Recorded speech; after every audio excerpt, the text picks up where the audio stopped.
வணக்கம் நண்பர்களே. உங்கள் வீட்டு செல்லப்பிள்ளை, உங்கள் நாயகன் நான் மயிலை அசோக். இவங்க எங்கள் அம்மா சுசிலா தேவி. இவங்க உங்களுக்காக, அதாவது பெற்றோர்களுக்காகவும் குழந்தைகளுக்காகவும் ஒரு சிறு கதை சொல்ல போகிறாங்க. இப்போ உங்களுக்கு அதை கேட்டு நீங்கள் மகிழுங்கள். அம்மா அப்பா இருந்தாங்க. அவங்களுக்கு ஒரே பையன். பையனை ரொம்ப செல்லமாக வளர்த்தாங்க. போக போக போக பையன் வந்து படிப்பில் கொஞ்சம் கம்மியாகிட்டான். பிறகு வேலை தேடணும். வேலை தேடும்போது வேலை கிடைக்க வேலையெல்லாம் விட்டுருவான். பிறகு ஒரு கண்ணாடி கடையில் வேலை கிடச்சிது.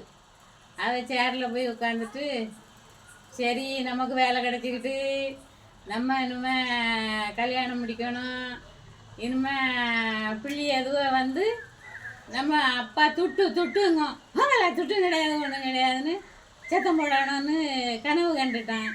கண்ட உடனே கண்ணாடி எல்லாம் உடஞ்சி போச்சு. அவரும் விட்டுட்டார். அவர் வேலைக்கு வேண்டான்னு போச்சுக்கிட்டாரு.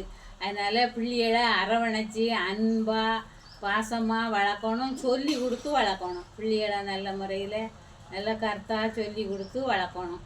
அதுதான் ரொம்ப நன்றி. நல்லா இருக்கும், பிள்ளைய குடும்பம் நல்லா இருக்கும். அதை அனுசரித்து பிள்ளைகளை அரவணைச்சி பாருங்கள். வணக்கம்.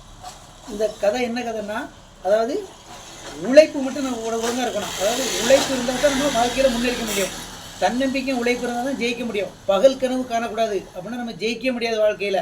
அதே மாதிரி பிள்ளைங்களையும் அன்பாக பண்பாக பொறுமையாக அந்த நல்ல பழக்கங்களை சொல்லி கொடுத்து வளர்க்கணும். அது ரொம்ப ரொம்ப முக்கியம். அதான் இந்த கதையோட கருத்து. நன்றி, வணக்கம். உங்கள் நாயகன் நான் மயிலை அசோக்.